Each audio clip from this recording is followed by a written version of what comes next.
It's difficult for people who've come to the game recently to understand sort of the passion that someone like myself have. I started watching Liverpool in the start of the 60s. The ticket cost about £3 bob, £4 bob, which is 15 or 20p.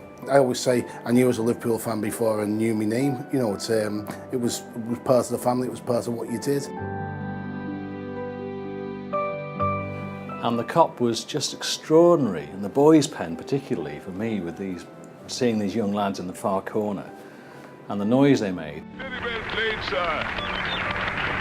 They were the first English crowd to chant. They don't behave like any other football crowd, especially not at one end of Anfield Ground on the Kop. The change it made when Liverpool won the Cup for the first time and stopped being second-class citizens in the city.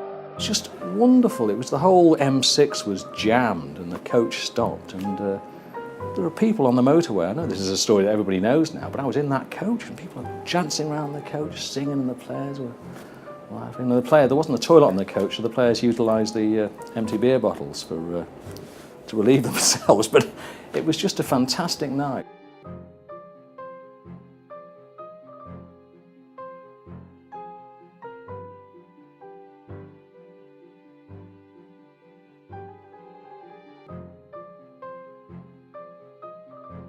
What's fundamental to understanding Liverpool Football Club is understanding the Shankly effect. I mean, he transformed the support base from just being football supporters into an almost religious movement that football transcended the actual playing of the game and the results and the scores. It became something where we put our whole identity into it and put our whole sense of belief. Shankly was the personification of the whole thing, this belief and this sort of sense of joy, but sense of community as well. I've drummed it into our players, time and again, that they are privileged to play for you. All for one and one for all.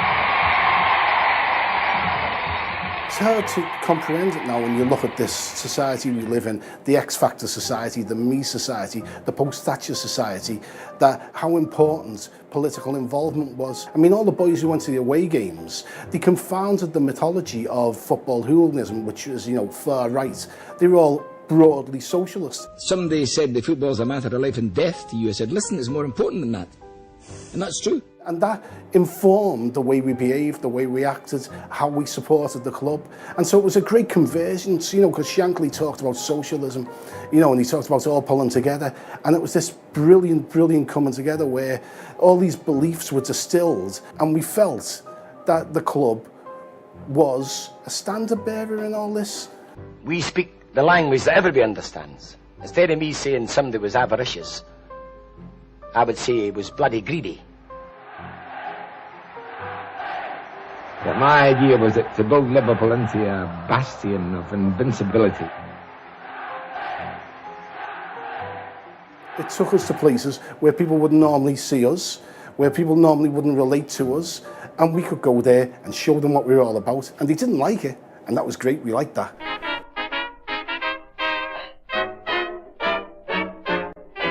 And it was like all your dreams coming true. Every season your dreams came true, and Shankly made that happen. You just felt that you were part of a movement, you were part of something that was bigger than football, that was bigger than politics, it was life.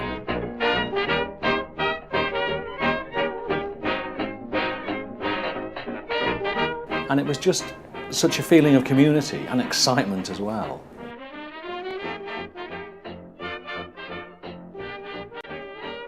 The Beatles grew and conquered England, then conquered America. And Liverpool Football Club were like that as well. They conquered the second division, then conquered the first, and then conquered Europe.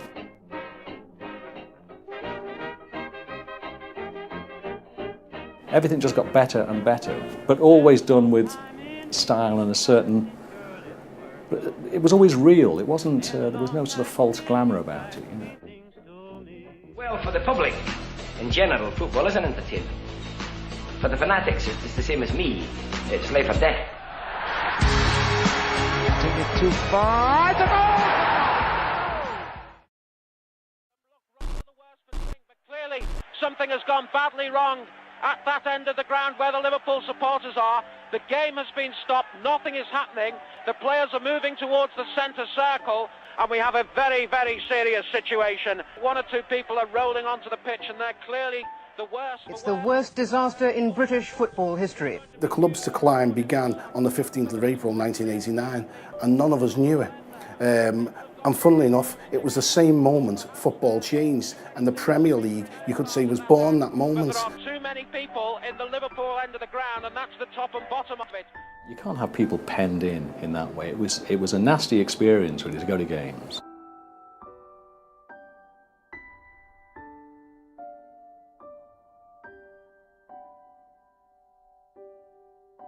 For us, it was a shock, and sort of emotionally, it was very difficult to deal with. For people within the club, like Kenny Dalglish, who went and visited all the families in the immediate aftermath of it, it undermined him, it destabilised him, and when he resigned as manager, it left a huge vacuum there.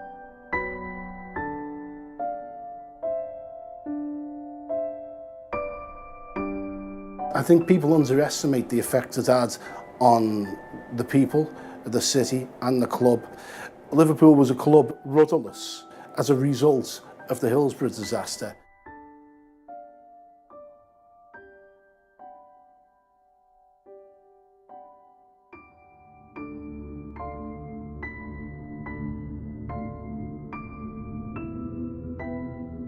My face softly made up and my fair hair gently waved.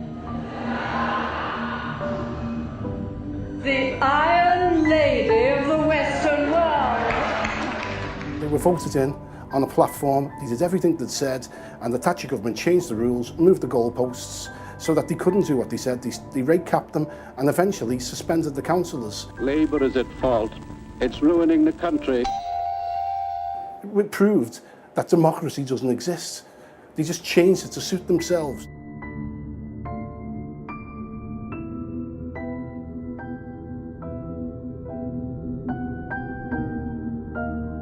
I always remember watching The Godfather when he talked about the black areas and he brought heroin into the communities, and they said, we'll give it to them and sort of keep them sort of dazed and depoliticised. And I always thought it was laughed at it. When I come back to Liverpool in the mid-90s, I saw a whole generation that had been depoliticised. Drugs were much bigger in the city, and also a whole generation had their involvement in the political process wiped out, leaves the young kids without anything to get involved in.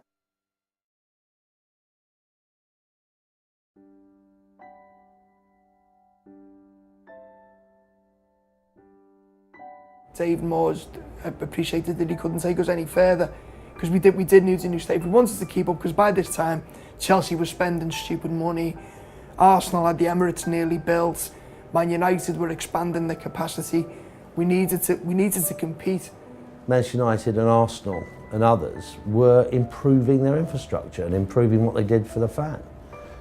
They started doing that really from the 80s onwards, and it accelerated through the 90s. If you look at the infrastructure at Liverpool at first hand, it just hasn't moved on at all. They had the big shiny megastore, we had the corner shop. The most stunning indictment of Liverpool Football Club as an example I can offer is that we were the last Premiership club to have their own official website.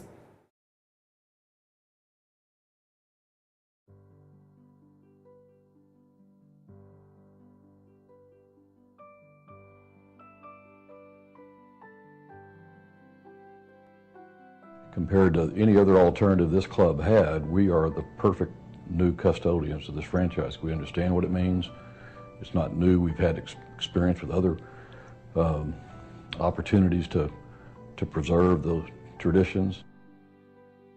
Nixon and Gillette were there. They were at the game. They were talking big. I'm Tom Hicks. This is my story. Tonight we honor a Texas ex whose ambition to be the best has meant huge rewards. By his late 30s, Tom was a partner in his own investment firm and had led his first major leveraged buyout.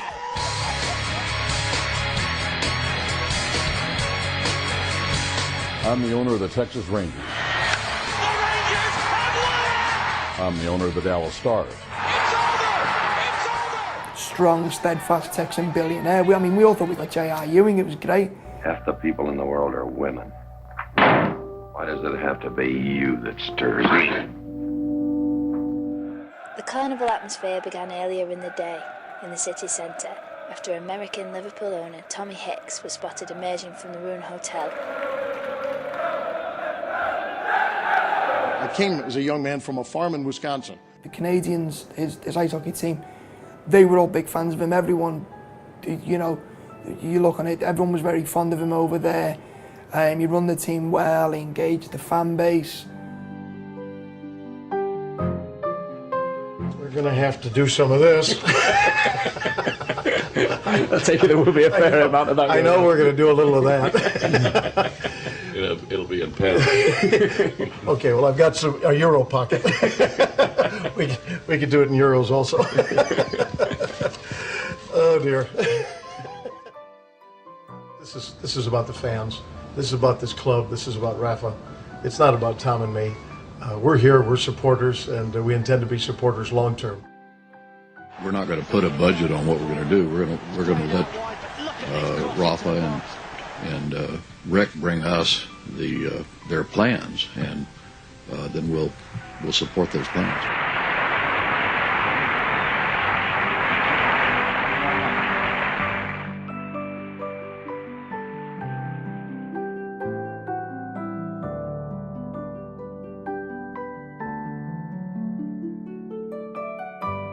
Both Everton and Liverpool football clubs, they're very significant players in some of the most deprived areas in the country. They're the biggest private sector operators. They draw down matching funding for their investment in many respects. Lots and lots of parts of Anfield around the football ground that actually look like it's been through the Blitz. Just behind the present Cop is the area which is officially listed as the most deprived area in the whole country.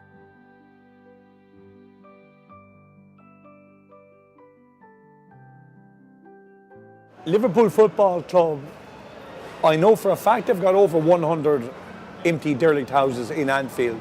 Houses are crying out for investment, but they're just waiting for something to happen with the stadium. Private investors won't invest until they see LFC making a move.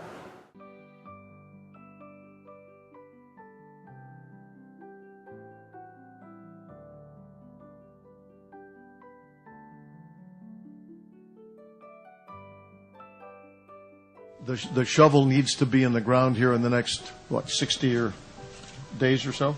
Yeah, more or less, yeah. And we would intend to follow that, and I think you'll see the beginning of a great big swimming pool being dug out in Stanley Park here relatively soon. They came in, and the first thing they done was scrap the Parry Bowl, as it's called, the off-the-shelf design, came up with this great design. And to be fair, it's a great design for the new stadium.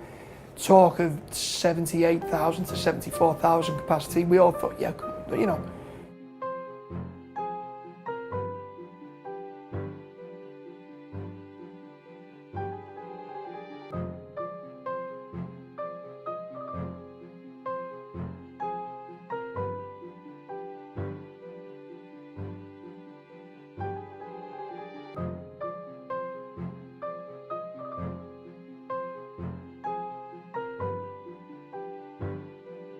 Architects' fees for a stadium that we're probably never going to get under their reign does ask the question, and it does anger fans to think, well, if they were never going to build a stadium, why were they allowed to spend that money?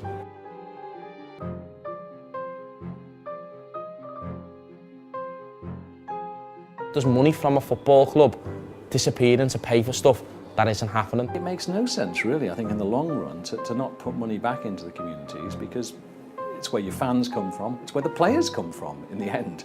And you're not going to have these players. You're not going to have people coming through to play the game on the pitch. And you're certainly going to have people watching the game from the terraces unless more is put back into the communities. And so that seems to be pretty fundamental and not really a controversial point of view. Should Liverpool Football Club, the business that is making the most money around here and is bringing in all these visitors, not want the best for this area? It seems they don't. It seems they've allowed the situation to remain as it is now. So as far as Hicks and Gillette are concerned, they've been a big negative in terms of regeneration.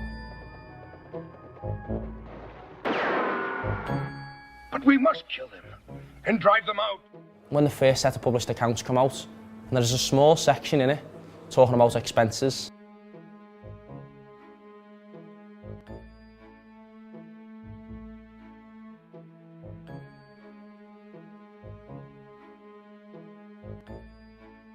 That we should be paying for them and their family to come over on all expenses paid trips, staying in 5-star hotels, flying over on private jets, allowing one of their sons to stand on the pitch in Anfield to propose to his girlfriends. It isn't an all expenses paid jolly. Look at the fans that are coming through the turnstiles who save or who make sacrifices to pay for their tickets, who make sacrifices in the summer or work extra hours all the time to pay for their season ticket.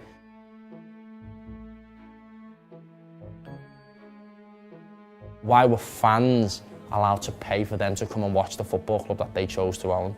It's a massive bone of contention for Liverpool fans, that.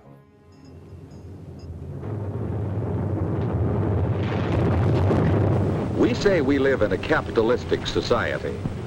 What does that mean?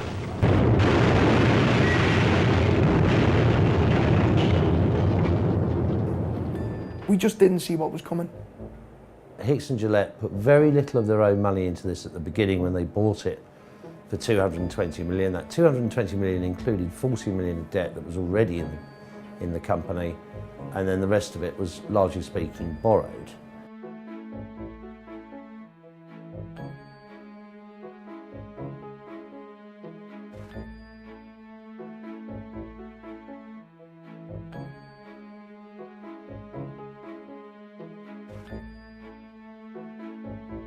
A leveraged buyout is using debt to acquire an asset and putting the debt onto the asset often, which is what's happened with Liverpool's case. They found gold in the gorge. Gold?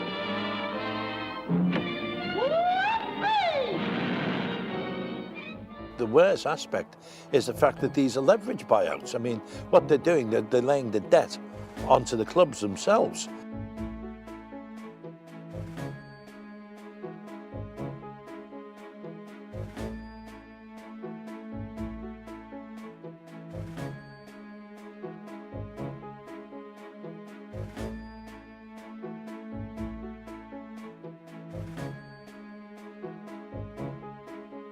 I mean, ultimately, it is, again, the fan and the club that pays their profit. What's wrong with Liverpool and what's wrong with Manchester United is it's over-borrowed.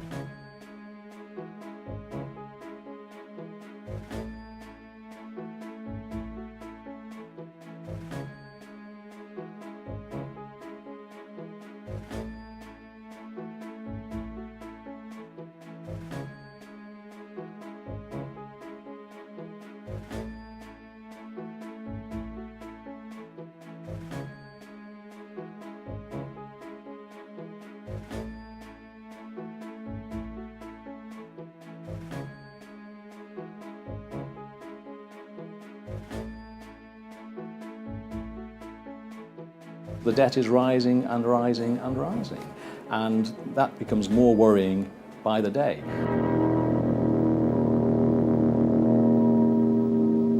Liverpool are paying £770,000 every week. That's the wages of 7 world-class, 7 Fernando Torreses they could be paying the wages of every single week. If you're talking about levels of debt that exist in Manchester United or exist in Liverpool, then Liverpool fans should be very wary. That's just awful. I mean, it makes you think, well, what sense is there in this? There's no sense as well I can see.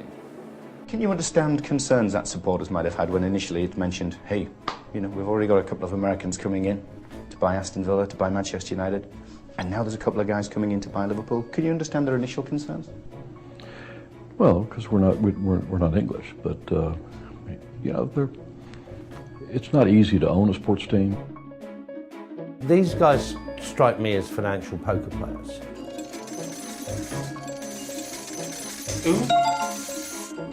Oh, yes, I did. I was in love, you know. Liverpool Football Club exists to win trophies. It exists as a source of pride for its supporters. That's what Bill Shankly said. Yet instead, under Tom Mix and George Gillette, it seems Liverpool Football Club existed to pay down debt. We wanted to write, until recently, until 2 or 3 years ago, about people kicking balls, about zonal marking, about offside traps. Now we're writing about finances. I didn't have the expertise to do that.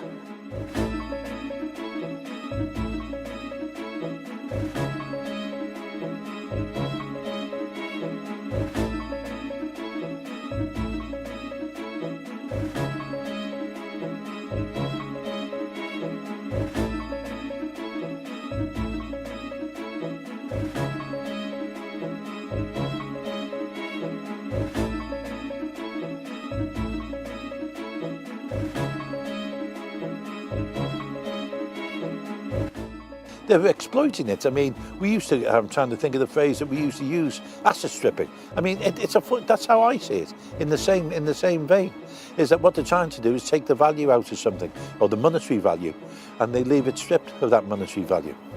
Oh, isn't this pretty? So green, so crunchy. And so easy on the eyes.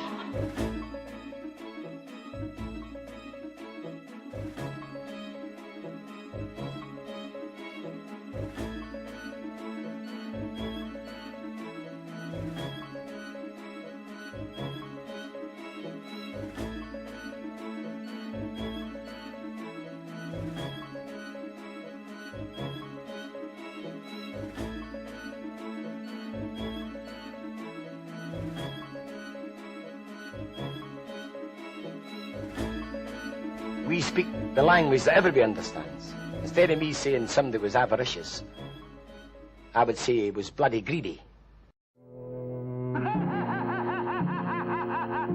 They called it private equity. Before that, it was called asset stripping. It's the same thing. They come in, they use a product, they put the debt against that product, and those who buy the product pay off the debt. Tom Mix himself is quoted as saying that Liverpool is like Weetabix. When they bought Weetabix, you could say that people who ate Weetabix were paying for them to own that company. What I say goes, see? I'm the law around here.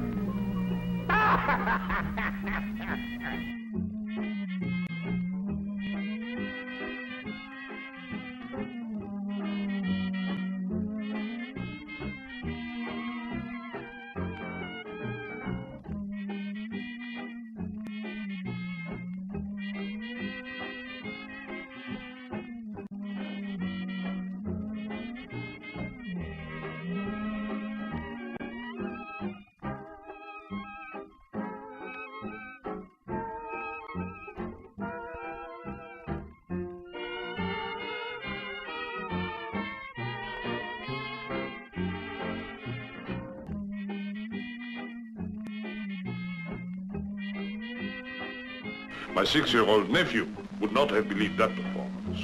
Pity. I thought it was rather good, sir. That massive debt is then repaid by the fans who come through the turnstiles. And if the debt isn't paid, the assets are sold. I think what we have in football at the moment are some stark examples of what the whole of our financial system is about. In the middle of the night, my wife awakened me and said, "Get up, there's a burglar in the house." So I got up and I said, "Here, Mr. Burglar, what do you mean burgling in my house?" He said, "I have a perfect right to burgle in your house, sir, and I'm going to burgle." I said, "I'll see whether you're going to burgle or not. I'll go right out and get a policeman and have you arrested." So I went right out to the grocery store and I found 2 policemen. I said, "There's a burglar down into my house, burgling." They said, "What kind of a looking burglar is this?" I said, "He has a dark mustache." They said, "We can't arrest him." He said, "He has purchased the burgling privilege on this block and we can't touch him." I said, "Well, how in the world am I going to be protected?" He said, "Well, you'll have to move into a block where they haven't sold the burglar privilege."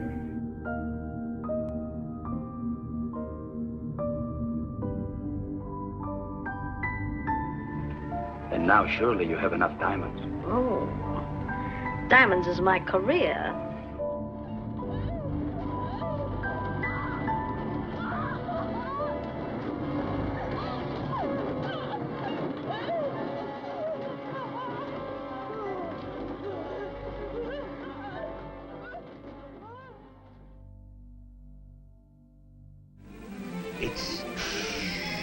Utopium Unlimited.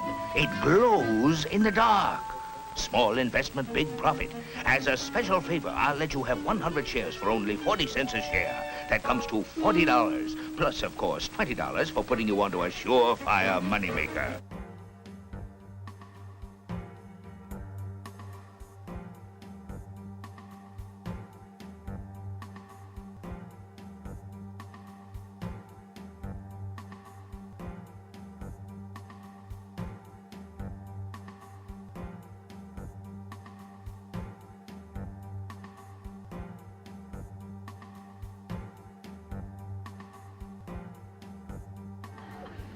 Market drops 5 points. I'm glad my money's tied up in hay.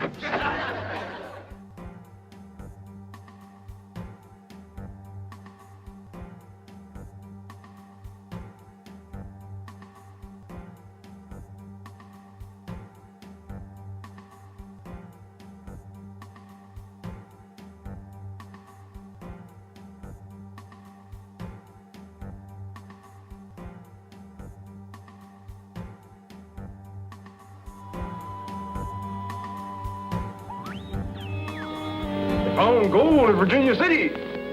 Gold? Gold? Gold? Gold?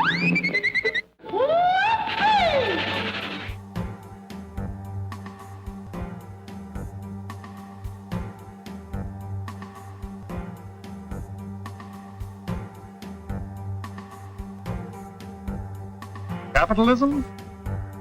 Well, why should there be any question about it? Hasn't it given us the highest standard of living in the world?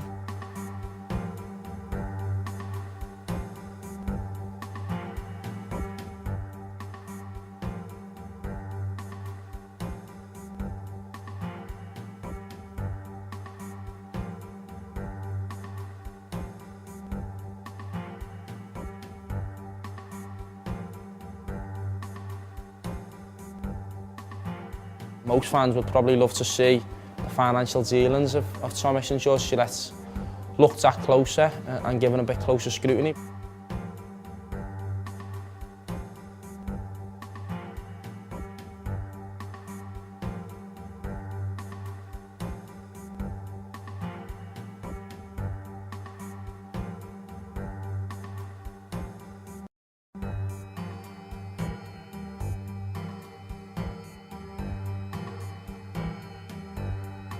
Suddenly, the club was owned not by Thomas and George Gillette directly, but by a company called Cop Football, who were based in the Cayman Islands. They were owned by another company who were based in Delaware, who were owned by another company based in America.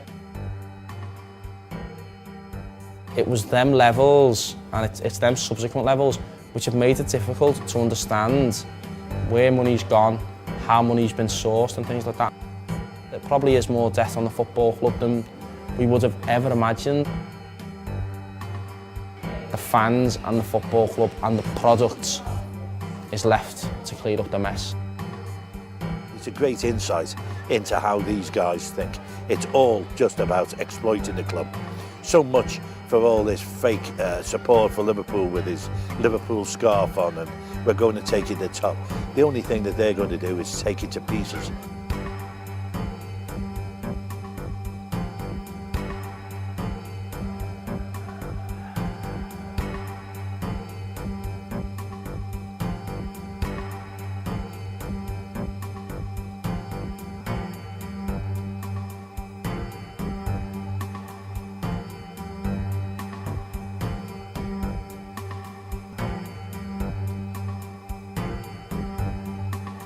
Today, the youngest lad said, "What have they done wrong, Dad?"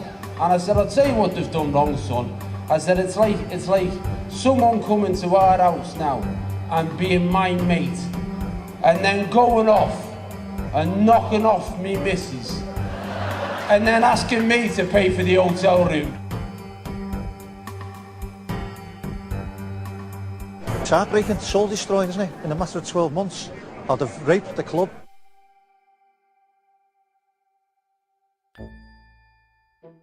We've now seen Gillette selling the Montreal Canadiens. There's a belief in the markets that he didn't derive much out of that. In other words, he was paying back debt. And we've seen one of the Texas sporting entities owned by Hicks go into Chapter 11 bankruptcy. His baseball team, many of the fans there don't like him. Major League Baseball had to bail them out because they defaulted on loans. And the fear amongst Liverpool fans and the understanding is that if Liverpool Football Club fails to make repayments on any part of the debt, Tom Hicks and George Gillett are not legally involved in any way. They escape any punishment. George Gillett has recently done the same in NASCAR and has claimed that defaulting on his loans was a good thing. The businesses are all in excellent shape financially. They all are healthy. They've got strong incomes and relatively small debt in this difficult world. Boy, would he fit in all of Dickens' stories, huh? They've been made bankrupt before. Their sport franchises and their previous business dealings, they've been made bankrupt. To them, it seems to be a badge of honour. Rather than something to be ashamed of and something to prevent, they just accept it as a way that they do business. These guys, they're just speculators. They speculate in sports clubs. Sometimes it comes off, sometimes it doesn't. But I mean, the last thing that they're interested in is the longer-term health of an individual sporting club. What it's about is a fast turnover and a fast buck. Baby, this is the greatest racket I ever came up with. Now you can say that again. Oh, what a sucker. 20 G's, just like that. Tom Hicks and George Gillett have got a track record of what they are doing now. They wouldn't be responsible for repaying any part of the debt. Liverpool Football Club would, and that's when you'd begin to see players sold to meet debt repayments to get the bank's money back. And where would that leave Liverpool Football Club then? I know what stability means to professional sports organizations.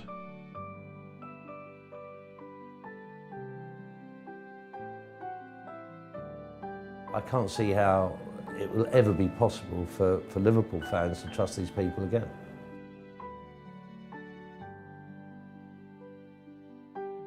We don't believe that the way Liverpool is currently managed and its stewardship is in safe hands, and we'd like a change.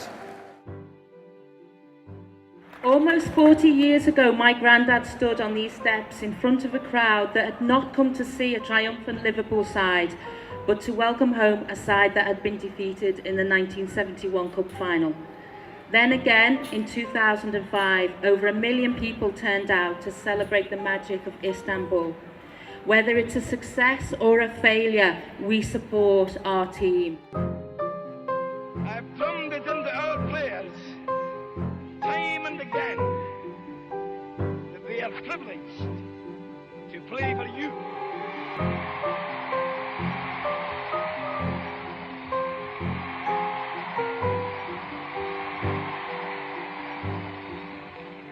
We've moved into an era when the Wall Street businessmen are coming into it. It's the Gordon Gekko. Why are you fucking with this company? Because it's fuckable. And Liverpool was more fuckable than most.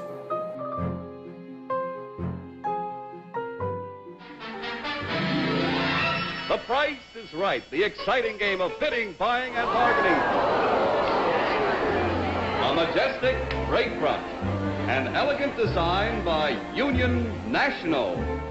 But now that they've officially put the club up for sale, Thomas and George Gillett seem to have become a bit bullish.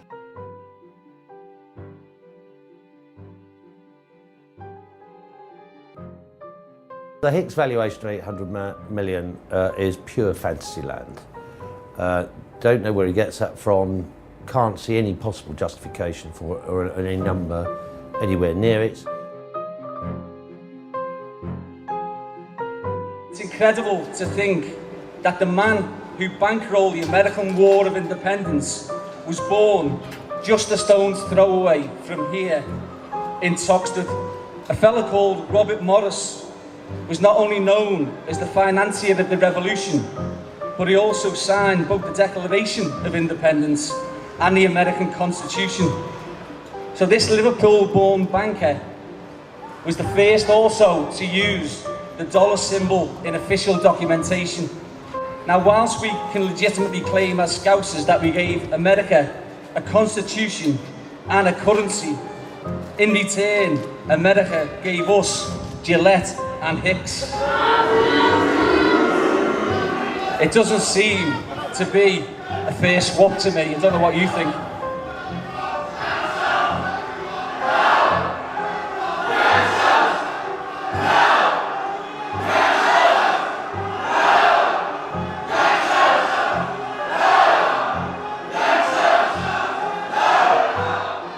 If all those years ago the Americans could claim their country back from the English, then nearly 2.5 centuries later, Scousers all over the world should be claiming our club back from the Americans.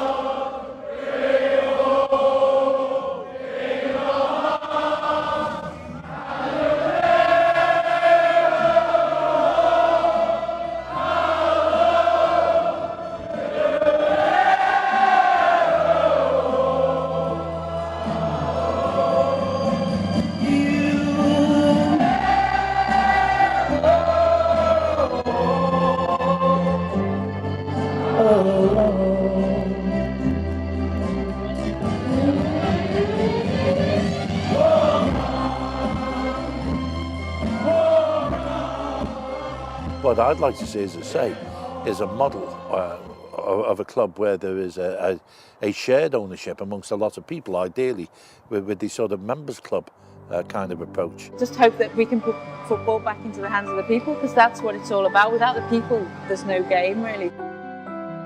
My idea was to build Liverpool into a bastion of invincibility.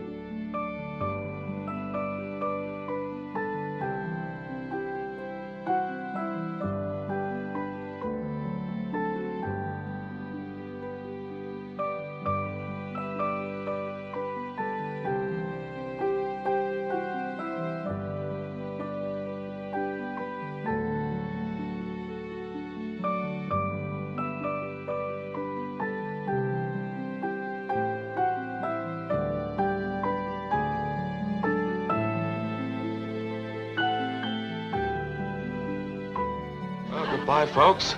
It's been weird.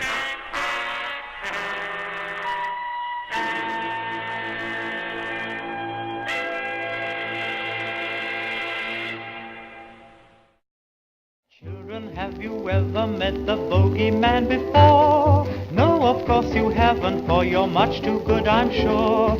Don't you be afraid of him if he should visit you. He's a great big coward, so I'll tell you what to do. Hush, hush, hush, here comes the bogeyman. Don't let him come too close to you, he'll catch you if he can. Just pretend that you're a crocodile, and you will find that bogeyman will run away a mile. Say shoo shoo and stick him with a pin. Bogeyman will very nearly jump out of his skin. Say buzz buzz, just like the wasp that stings. Bogeyman will think you are an elephant with wings. Hush, hush, hush, here comes the bogeyman. Tell him you've got soldiers in your bed, for he will never guess that they are only made of lead.